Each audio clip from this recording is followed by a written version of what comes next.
Sir, you were telling me off camera, Europe really needs a reality check. We need to be much more forceful on Russia. When you say that, what do you mean? I would like to say that the job is half done. Because yes, we reacted in quite a unitary form as far as the sanctions towards Russia, and also as far as the military and humanitarian assistance to Ukraine. But now we are already in the third, fourth week of this aggression from Russian side, and the job is half done because there are still companies in Russia which are functioning for different types of reasons. Then as far as Europe itself, I think we have to go complete with completion of this deep Putinization of these societies, where the corrupt, oligarchic, authoritarian Russian people have been really very deeply rooted now in these societies, and this has to be done. And as far as military and other support to Ukraine, I would say that maybe it sounds at the beginning very kind of even dangerous approach, but I think we should consider to reverse this very early escape of number of our embassies from Kiev, because country needs a support. Ukraine needs a support. And sir, when you say deputinize, I wonder, what do you mean by that? And if it means what I think it means, many Europe say that's very provocative, but you say Europe should not be scared of being provocative when it comes to Russia. So how do you go about that? Well, first of all, Kremlin thinking about provocation is very simple. If they will be willing to do, they will always find an excuse to tell that this was a provocation. So that's not important. I think we simply should look into the eyes of Kremlin leaders and say, now you committed a crime, you committed aggression, now we will act. And there is nothing provocative by simply telling, look, you have been by corruptive or other means buying these villas, buying these properties, and you are now waging an aggressive war, just like Hitler's Germany, against a neighboring country, but at the same time you still want to enjoy a great life in the West, which you despise. This is not possible. And of course, I want to ask you one thing. You know, you say deputinize, you say a lot of this is almost like Hitler after Nazi Germany.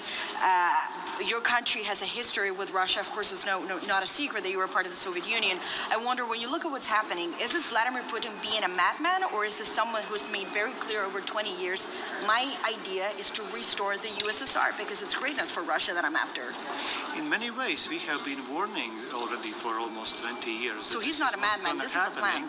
What is his state of mind personally at this moment? It's difficult to say because we don't know the information from the first hands.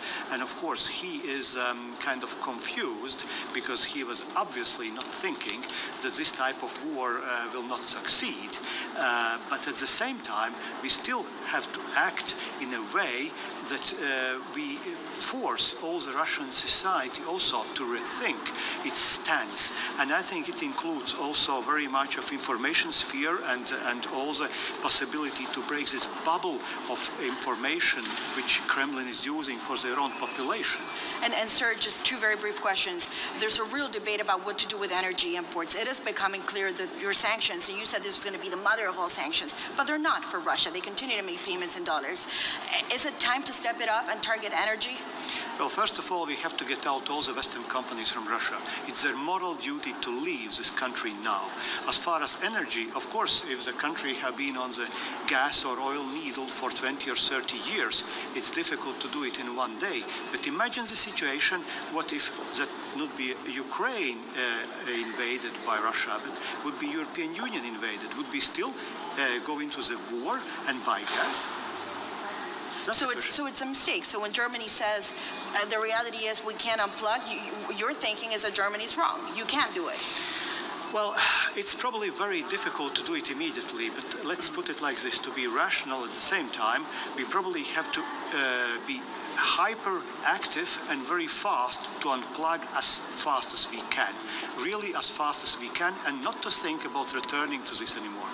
So you say after this is a point of no return, essentially. It's isolation for Russia. But when it comes to Ukraine, there's many out there who believe at this point this is a hell of a war. It's 26 days. It's been brutal on the Ukrainian population. Just negotiate any ceasefire and get on with it. What's your take on that? Ceasefire is not a way out. The way out is immediate withdrawal of all the Russian troops from Ukrainian territory. There is no other way out. And I would say that Ukrainians, by their blood, paid also for the membership in European Union. So I understand Ukraine cannot become a member today or tomorrow, but there must be a certain fast track established along with the way how we will pay, because we would have to pay for the reconstruction of this country. So I believe that 5 years, that would be the limit put also in our planning when we, if everything goes okay, should accept this country as a member country. And over the weekend, we saw the Russians say you have to surrender Mariupol. We also saw them bringing out the big weapons, the hypersonic missiles. When you look at the situation on the ground, do you really believe, seriously look into your heart, that Ukraine can win this war?